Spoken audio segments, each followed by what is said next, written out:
It was the greatest outpouring of public grief Argentina had ever known. The year was 1952, and they were burying their Evita, a woman who'd acquired the dazzling glow of legend even while she was still alive. In death, she would become a goddess. Leading the mourners was her husband Juan Perón, Argentina's president, the man who'd given Eva the platform that she turned into a world stage. In the end, her star had burned more brightly than his. He would be lost without her.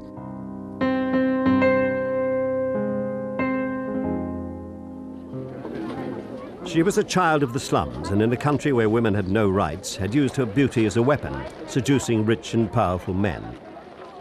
By her early 20s, she was already a film star, acclaimed wherever she went, but she wanted more.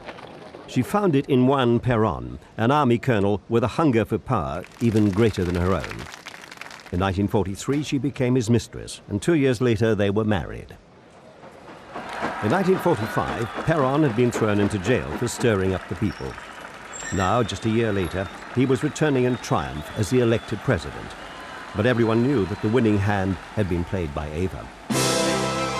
In power, they were a tremendous double act. He played the strong man, and she turned herself into a sort of people's princess.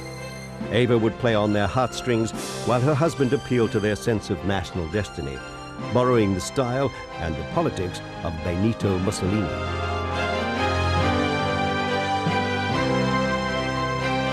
In her early years as an actress, Eva had been the heroine of a string of soap operas. Now she used all the skills honed in melodrama to win the hearts of the masses, and it worked. In 1948, Perón sent Eva to Europe as his personal envoy. With the Argentinian economy in trouble, he was gambling that Eva's personal magnetism would win them some loans and buy them some time. As a charm offensive, it was a brilliant success. When she visited the Vatican in a demure black dress, she even charmed His Holiness the Pope.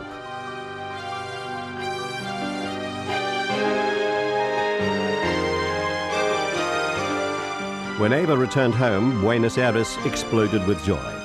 Perón rewarded her with Argentina's highest honor.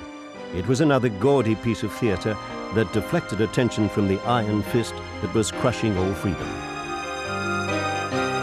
Even though Perón had been democratically elected for a second term with the formidable help of Eva, there were disturbing signs that his government was rapidly becoming a dictatorship. The whole country was at the mercy of one man and his wife. But when Eva made her first public appearance for several weeks, they said she'd had flu, there was a ripple of alarm. She looked exhausted. The truth was, she was dying of cancer.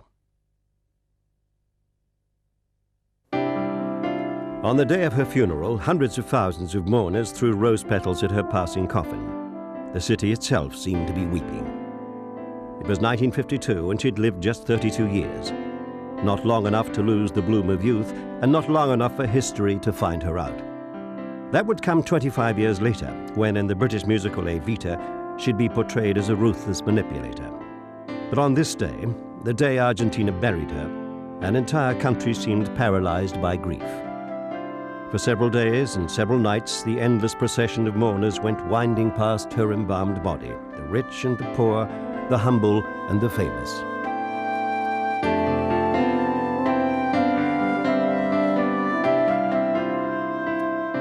Three years later, when they unveiled the official memorial to Eva Perón, it became apparent that the person she'd been, slum child, actress, courtesan, and dictator's consort, had vanished forever.